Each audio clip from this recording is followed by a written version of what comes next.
What's good, everybody? Welcome to another episode of the Slightly Warped Podcast. I'm Rick, joined as always by Big Show. Show, how are you? All right. How about yourself? I'm okay. I'm confused by this weather. Wasn't we in the 60s and 70s last week?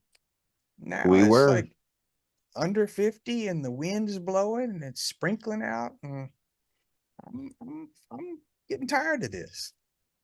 Yeah, it's been raining all day here, and we're supposed to get some sort of blizzard-like condition overnight. Mm. They said, I mean, we're not going to get much snow. They said anywhere between a dusting and 2 inches, but I guess what makes it a blizzard is while it's snowing, how fast the wind's blowing, and they said it would be equivalent to a Category 2 hurricane winds is what we're going to see. Wow. Yeah. Hey, keep that over there. Keep that over there. I'm looking forward to it. So,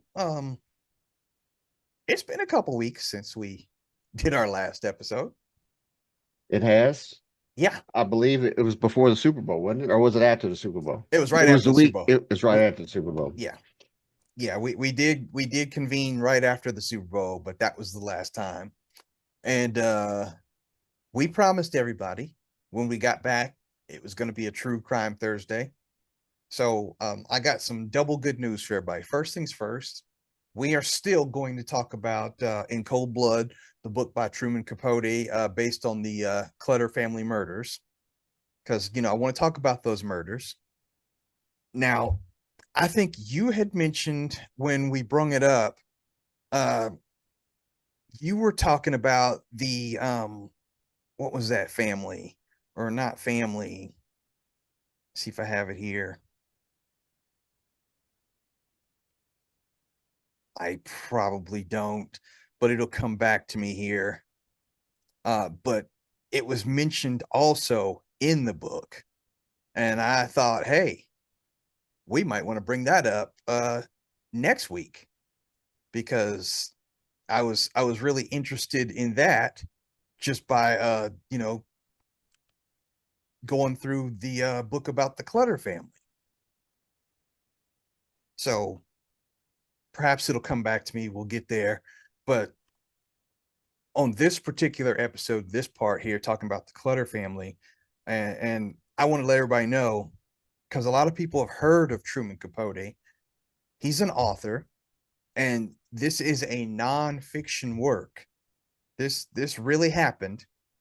This took place in 1966. That's when he wrote it, or it was published. Excuse me, it was published in 66. But it details 1959 Clutter Family Murders. That's when it happened. It was in Holcom, Kansas, and he actually started writing it before the trial concluded. Uh, it's an interesting piece of work. Um, he has a lot of details in this book, and just to bring everybody up to speed, I'm pretty sure you know all about it. Show. Um, Actually, I don't. Not a whole okay, lot. I know bits and pieces. now this was a quadruple murder, and Capote actually traveled to Kansas to interview people about this.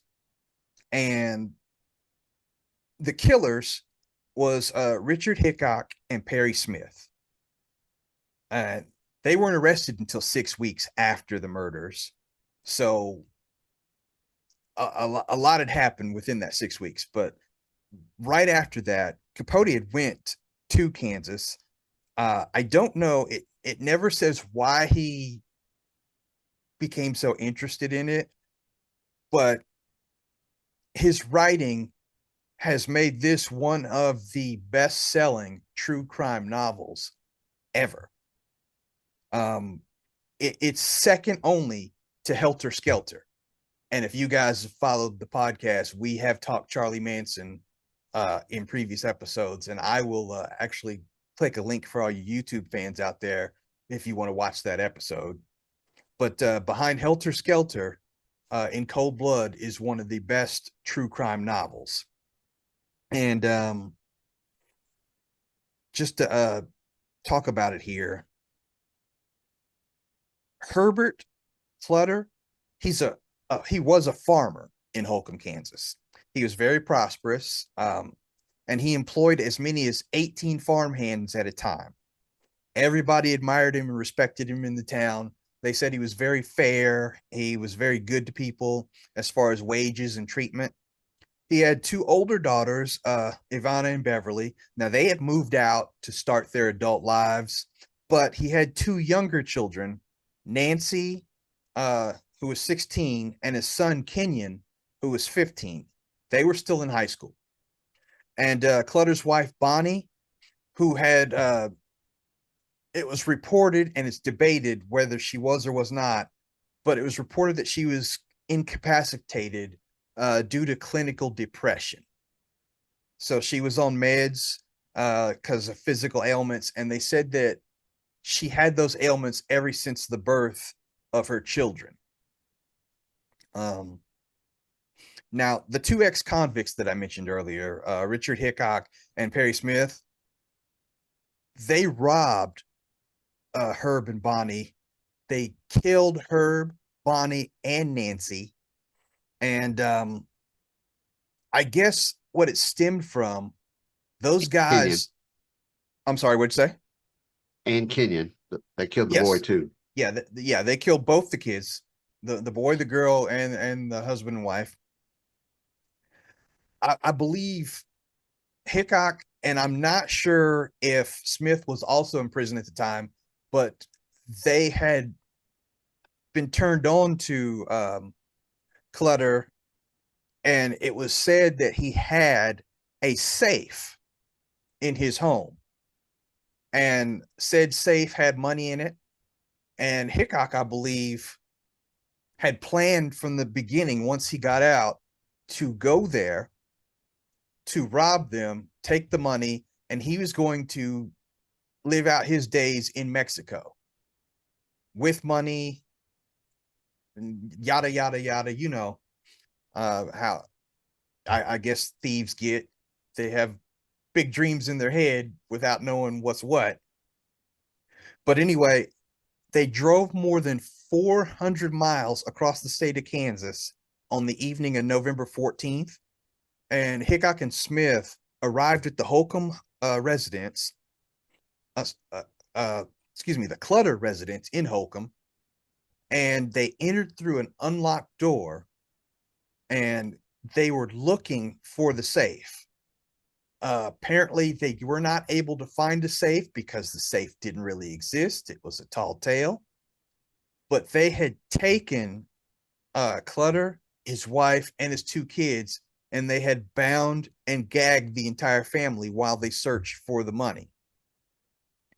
Now, after the search concluded and they realized there wasn't anything, they had debated on what they were going to do. But I believe Hickok was determined not to leave any witnesses, didn't want to take any chances.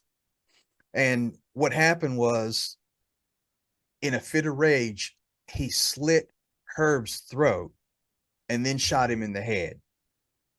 And an excerpt from Capote's manuscript said, and this is from Hickok, I didn't want to harm the man. I thought he was a very nice gentleman, soft spoken. I thought so right up to the moment I cut his throat. Bro, if that's not demented. He was a nice guy. I thought so right up till I slit his throat. So, yeah, yeah, these guys were unstable, especially Hickok. And yes, Kenyon, Nancy, and Mrs. Clutter were also murdered, each of them by a single shotgun blast to the head. Now, before I continue, to the head, bro. When you shoot somebody in the head, you know that you want to kill them. You know you want to make sure that they're dead. There's no ifs, ands, or buts about it. That's Pretty ill much, intent. especially with a shotgun. Yes. Um. Now, obviously, depending on the gauge and the pellets, but still, Now, Smith and Hickok, they left the crime scene, and all they had to show for it was a small portable radio, a pair of binoculars, and less than $50. And now in 1959, $50 they say was equivalent to $530. That's about it. Not a whole Really? lot. In 1959, That 50 that bucks wasn't that much. that's what it says here. $50, which would be the equivalent of $539 in 2024. And I know this is 2025 now, so I don't know how that would go up or down. Now, Smith did later confess that Hickok murdered the two women. And when he was asked to sign his confession, he refused. According to Capote, he wanted to accept responsibility for all four killings because he said he felt sorry for Richard's mother. He said she was a real sweet person, and Hickok always maintained that Smith committed all four killings. So they both pointed the finger at each other to no avail. It didn't help their case. Now, Damn. like I said, it had been 6 weeks from the time of the murder until the time that they were captured. They were actually captured, I believe, in Las Vegas, Nevada, and they were expedited back to Kansas, where it was brought to trial on March 22nd of 1960 in Garden City, Kansas. And both of them at the time pleaded insanity. And that's when the court had a general practitioner evaluate them. And if memory serves, the evaluation proved that both men were very sane. Both men were of sound mind. And at that point, it was ordered, once they were found guilty, they were to be executed. And needless to say, the mental illness thing didn't work. The jury deliberated for only about 45 minutes before finding both of them guilty for murder. And after 5 years on death row in the Kansas State Penitentiary, Smith and Hickok were executed on April 14th, 1965. Hickok was first, and he was pronounced dead at 12:41 a.m. after hanging for nearly 20 minutes. And hanging was the execution style in the state of Kansas at that time. Now, Smith was hung shortly after. He was pronounced dead at 1:19 a.m., so about 30 minutes later. Now, what I read, Smith was killed in a prison break in Mississippi. That's what I read. No, from what I read, Smith was hung too, 30 minutes later. Well, it says here, the time Hickok and Smith spent canvassing the county, Dewey and the KBI pieced together evidence which corroborated fellow blah, blah, blah, blah, blah. Okay, no, I'm sorry. The prisoner that ratted them out killed himself in a prison break. I read that wrong. Okay, all right, that makes sense then. Yeah, it it was very interesting. One of the things that made this piece not as dry as some others, and I can see why it ranks up there with Helter Skelter, it's very graphic, very detailed. No stone is left uncovered, so to speak. It puts you in the mind of these two guys. And I kind of got a chuckle when I found out later on that they tried to go for the insanity plea. After you read everything that they said, everything that they did, I mean, any fool would come out and tell you that that man's not insane. He knew exactly what he was doing. Well, I mean, and you look at what they did after the murders, they went north all the way up to Omaha, stole a car in Iowa, and when they were captured in Nevada, they were still in the stolen car that they stole from Iowa. So the fact that they did all of that will tell you they're not insane. They were thinking rational thoughts, you know. They were thinking all right. I don't even know what to say about some of So these I criminals. want to I want to read this. I think this is kind of interesting, and just since we're talking about it, but it right before they were hung, or obviously anybody that gets put to death, they get a chance to say their last words. Okay. And Smith's last word says, quote, "I think it is a hell of a thing that a life has to be taken in this manner. I say this especially because there's a great deal I could have offered society. I certainly think capital punishment is legally and morally wrong. Any apology for what I have done would be meaningless at this time. I don't have any animosities towards anyone involved in this matter. I think that is all." End quote. Mm. That was Smith. Hickok's last words were, "No, I guess I don't." End quote. And I think, And then just after reading everything, Hickok was the crazier of the two. and it Definitely. says, but then he mentioned for he motioned for KBI agent Roy Church, who played a major role in the arrest of the two men, to come to where he was standing. And he said to the agent, "You're sending me to a better place than this."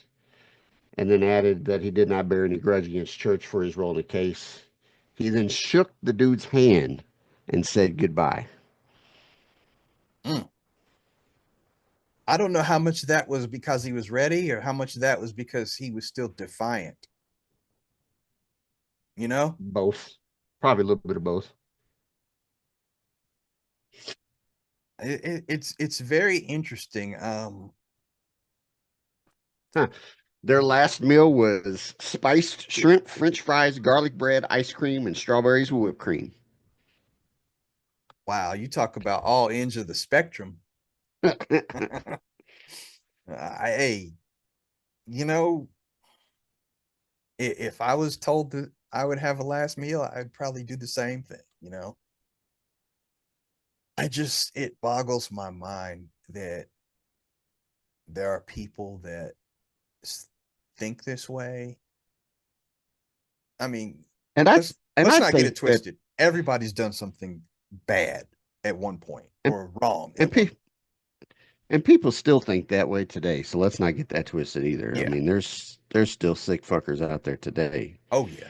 Um, I think what makes this case and the case like Helter Skelter was the time frame of the nation and the because it was new. So like we look at this, it doesn't really affect us like it would have 30, 40, 50 years ago. Yeah.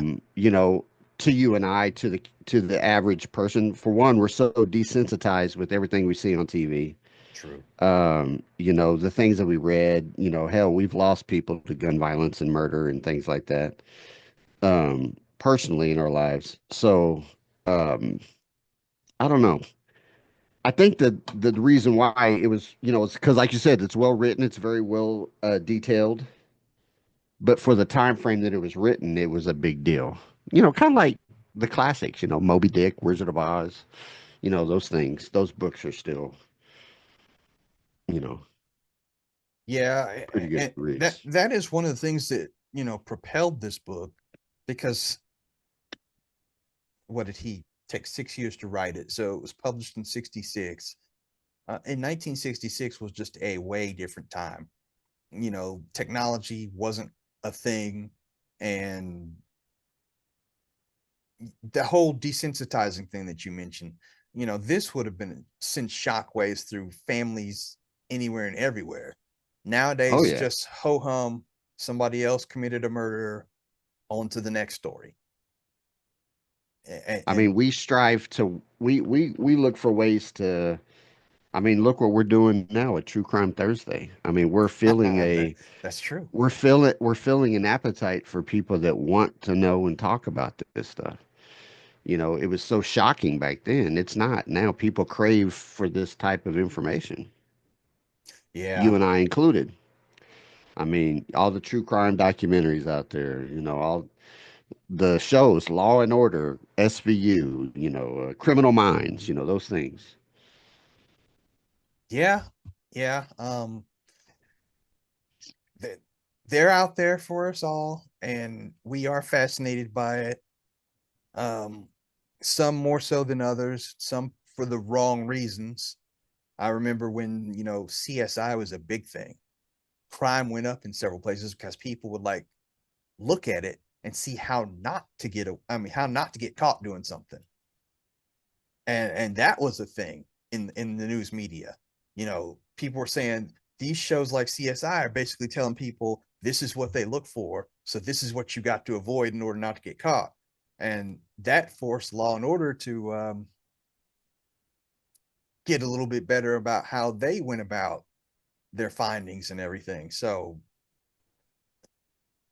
I don't want to say, but for lack of a better word, I guess I will say it's kind of a one-upsmanship with cops and criminals, Oh and yeah. the media does not make it any better.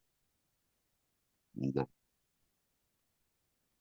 I mean, for the time frame, I know this was growing up in the state of Kansas. This was, and especially, grow up in small towns as a young kid, Iola, Kansas, and Emporia, Kansas, before we moved to Kansas City. This particular murder was, a scary story that we used to say outside at the campfire, type Yeah, thing. Using this story was a ghost story. Um, so yeah, it definitely made its mark in Midwest. yeah, it made its mark, and I imagine that if we just look for several crimes, high profile crimes, in the state of Kansas alone, we'd find a bunch. In the state of Missouri alone, we'd find a ton. Yeah, but I So don't think you would find them like this. Like, I no, mean, I can name sure, two in the state of Kansas, this one and BTK, yeah. that were high profile. But other than that, I mean, well, I guess you had the Kansas City serial killer, that was killing the prostitutes back in the 80s. Oh wow, Um, okay, I do remember that. that was a big deal. Um, but not like, the California stuff where, you had the Golden State Killer, you had the Night Stalker, you had Charlie Manson, you had, in New York, you had, uh, what the heck is his name? Son of Sam, that type of thing. So those big iconic cases that we all hear about. That is very true. And what brought me to that, and the reason why I'm bringing it up, kids, you are going to get another True Crime Thursday coming up next week. And the reason why I say that, when we first brought up In Cold Blood and the Clutter Family Murders, I think it was you, Show, that said, "Hey, are you talking about the Walker family murders?" Close.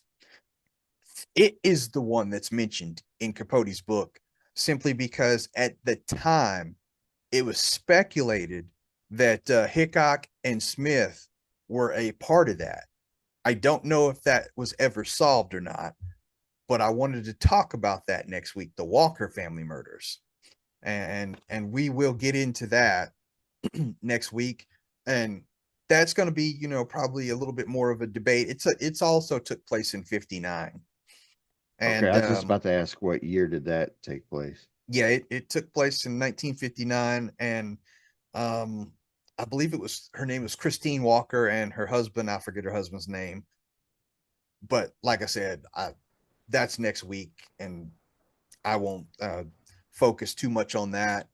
But I will give everybody heads up. You're getting, bonus true crime next week, because I do want to discuss it, because there's a couple different possibilities on that.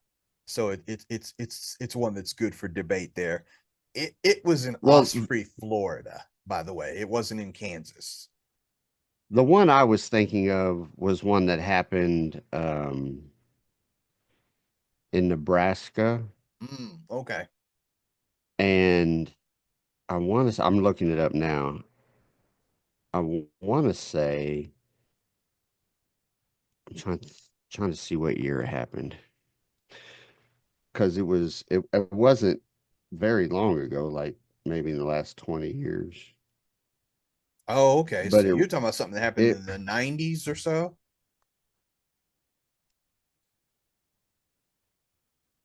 2006. Okay, wow. Real recent. Well, yeah, I guess this is 2025 now. I'm showing my But it age, was kids. it was a farmhouse in Nebraska, and it was uh, sh- uh, Wayne and Sharon Stock or something like that. They were an older couple, lived on a farm, um, were shot and killed. And the cool thing about that case was they found the perpetrator of the crime pretty fast, and it happened to be the person that admitted to it was their grandson. Hmm. And they found figured out that there were two people that were there because they shot them with shotguns, but they had one that was it's called a I forget what it's called, but it's called like a something shadow because when he shot the guy, the blood splattered, but if you look on the Ah, wall, you yeah. could tell that there was a person there because his outline was there. Yes. But the where that whole case turns out is that the grandson admitted to it and had nothing to do with it. It was two other people that they found later, and how they found it was pretty cool. So it's worth looking at eventually. Yeah, that would because I'm interested as to why the grandson admitted to that if he had no part in it. He was a little bit loopy. Hmm. He Yeah, was a few French fries and short of a Happy Meal. unfortunately, there are people out there that are like that too. They will admit to something so they can get their 15 minutes of fame, even if they had nothing to do with it. Agree. And that's not how I want my 15 minutes of fame, bro. I actually think, because we it's something we could do, and it could be an ongoing series. But have you watched that show called How to Make a Murder or Making a Murder or something like that Or on you're talking about Netflix? how to get away with murder? Nope, it's How to Make a Murderer or Making a Murderer, something like that. It's I it's have it's a not. it's a story about a guy that was falsely convicted in Wisconsin of rape, served like 25 years or something, got out of prison, was suing the state of Wisconsin for it, and then Was this the ended up guy being that was convicted of. a real jerk or something? And Yeah, he was pretty prickly, but he ended up supposedly allegedly killing a chick. hmm, And I mean, within less than a year that he was out of prison, I think it's called Making a Murder. I'm looking it up real quick. But it's got two seasons on Netflix. interesting. I will have to give that a check out because I'm intrigued.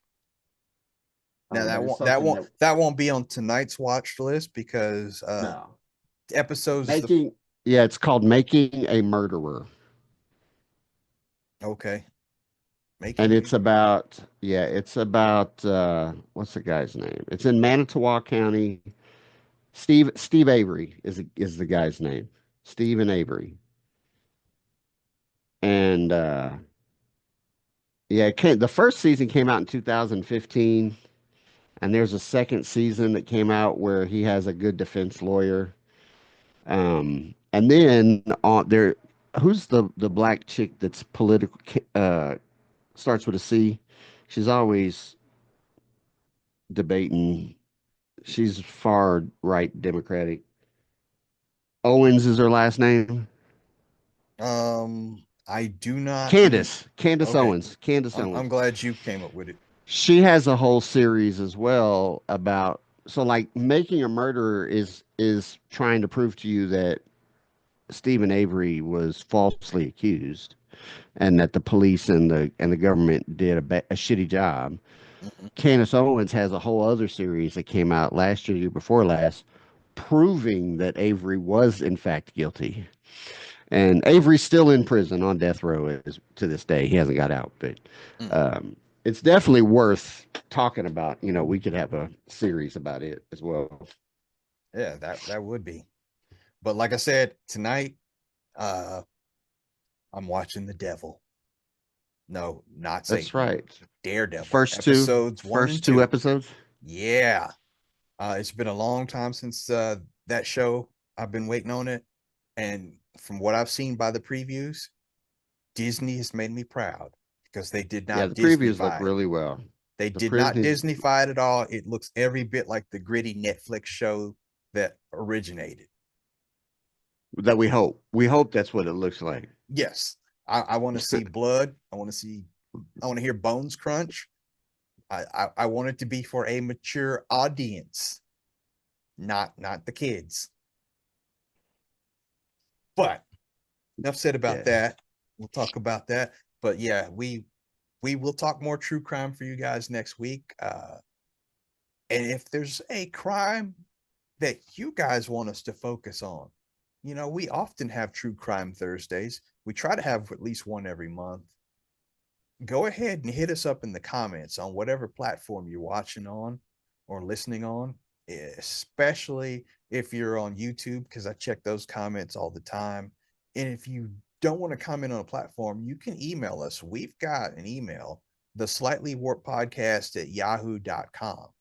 And, I try to look at all that and see what's going on, hear from you guys. And basically, there's no right or wrong comment. You can say anything. We appreciate all kinds of feedback. All Yes. right, big show. Another There's one been in the some very books. nice debates Yes, from listeners, so I like that. absolutely. And we'll keep it coming. Like I said, we'll be back next week. Appreciate each and every one of you. I appreciate you, Big Show. Good Lord willing, we'll be here next week. Yes, yes. From the sound outside, if I don't get blown away, my roof stay on and all that. But Right? um, go ahead and take us on out of here, Show. Thank you guys for tuning in. Sorry we've been absent. Hopefully we'll get back on schedule here. Hit that like button, hit the subscribe button, hit the little bell so you know when we post our videos, and uh, hug your loved ones. Tomorrow's not promised. And if somebody Amen. crosses your mind that you haven't talked to them in a while, pick up the phone. They might need to hear your voice. See I you next love week. that. You guys take care.